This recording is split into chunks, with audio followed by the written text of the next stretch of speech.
Knee mount is a really interesting position. It doesn't really have much of an analog in other competitive grappling arts like judo or sambo or freestyle wrestling, but you do see it in old jiu-jitsu manuals. So maybe those guys way back then knew something that we don't today. But Brazilian jiu-jitsu uses it a fair bit. It's a double-edged sword. I'm going to be fairly high here. My center of gravity is higher and is less stable than the other pinning positions where I've got a lot of body-to-body contact.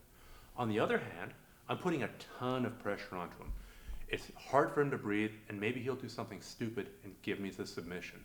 So that's typically how it's used, to put pressure on your opponent, to make him do something stupid, or as a transition to another position, like mount.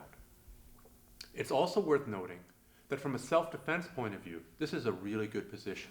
If I'm here, I'm pinning him, I'm controlling his arm so he can't hit me in the groin, I'm making his life miserable, and I see 3 of his friends coming, I can disengage and run away pretty fast. Whereas if I went to another position that might even be better, like, I don't know, let's say rear mount here. I'm here, I'm in rear mount, I've almost got the choke, I've almost got him unconscious, and 3 of his friends come, and now he drives his weight back on top of me. It could take me a couple of seconds to disengage from here. You know, it would be an added step before I could bolt and run. So from a self-defense point of view, I think knee mount is really useful. Also, from an MMA point of view, this is probably the most powerful way that you can hit your opponent, even more powerful than in mount, which we'll get to in a second. You can really drop a ton of weight down because you're so upright. So it's a very powerful position for putting weight onto your opponent and for hitting, and useful in a self-defense context too.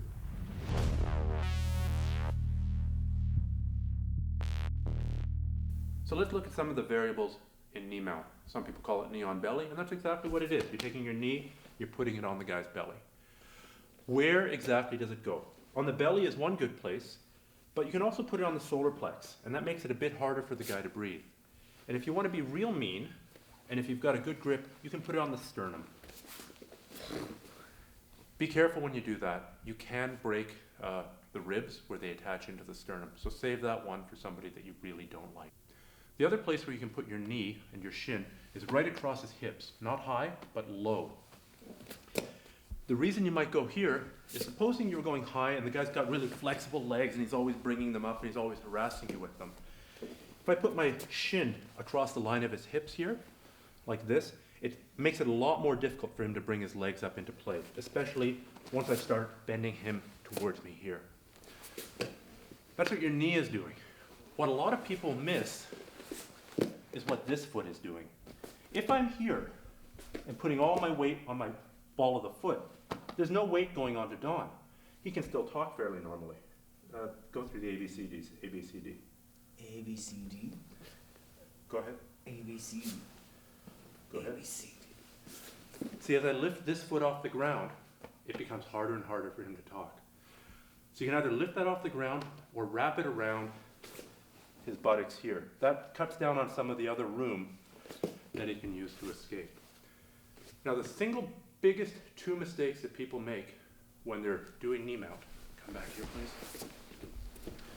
please, is they'll stay down on this top knee.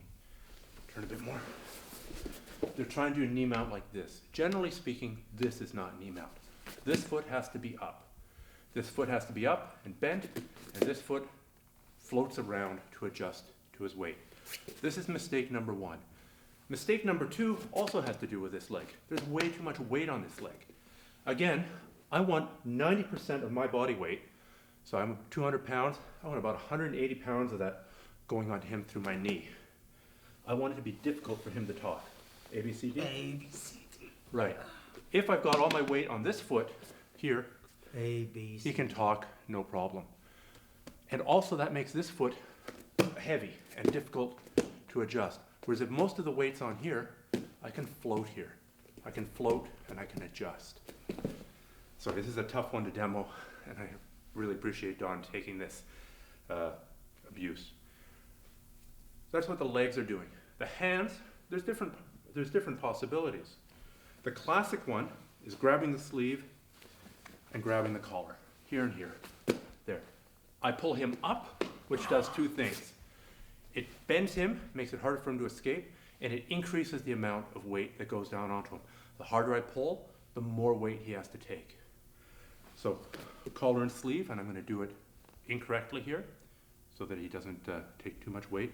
Another common one is shoulder and knee here. And again, I'm trying to turn him into a banana. In no-gi, this is a fairly common variation of knee mount. Because of course you don't have the pants and the lapel to grip onto. Come under the head, come under the arm, put the knee on the belly, and then post up like this, here. Your body isn't as upright as it normally is, but you're still putting a lot of pressure onto him.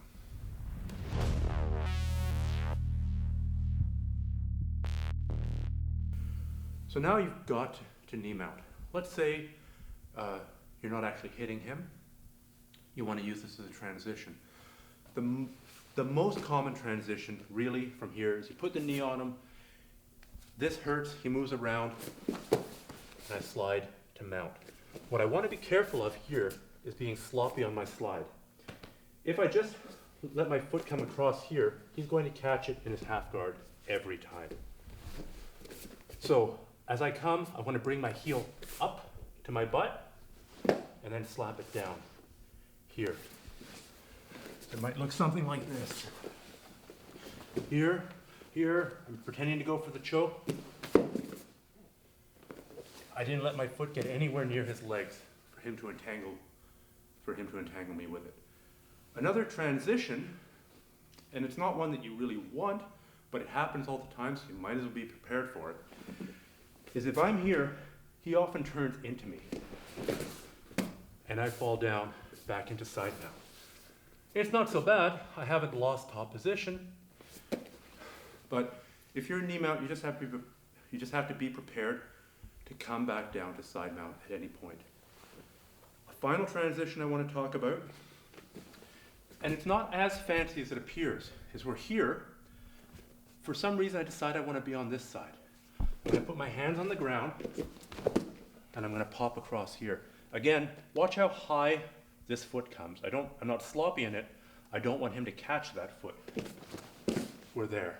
So you can practice going back and forth, and that's useful to adjust to his movements as he's moving around when you have him pinned.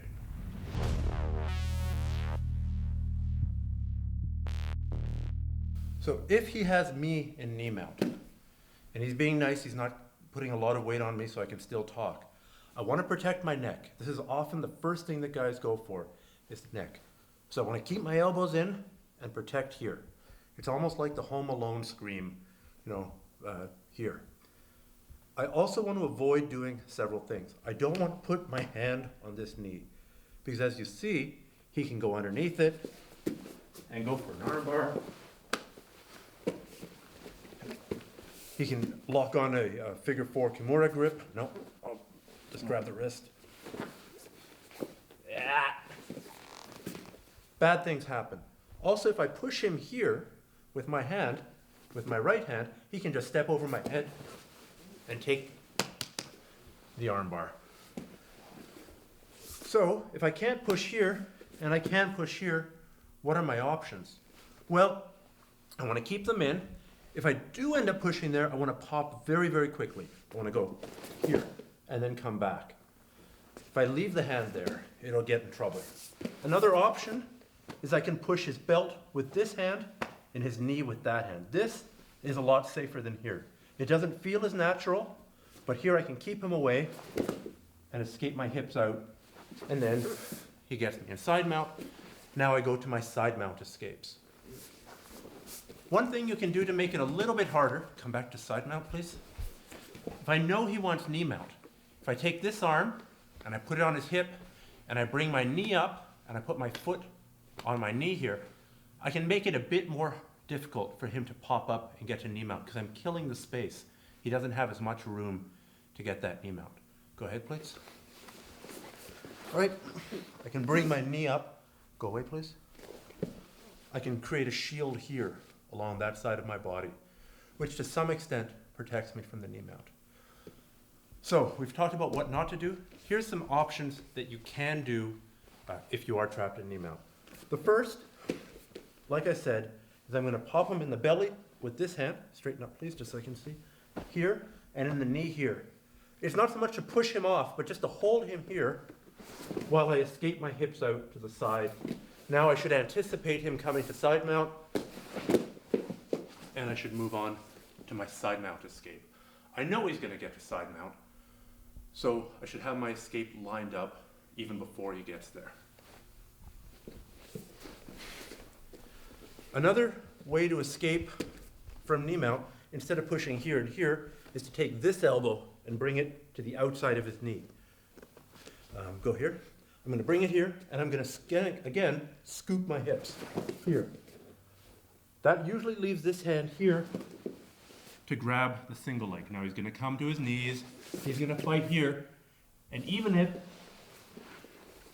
it takes me a minute of being in turtle before I get back to guard or take him down, at least I don't have all his weight on my belly crushing me. Another knee mount escape, and I'll show it from this side this time. Get your knee mount, please. Is to move this leg here, take the leg that's on my belly and force it down between my own knees. This depends a lot on his weight distribution.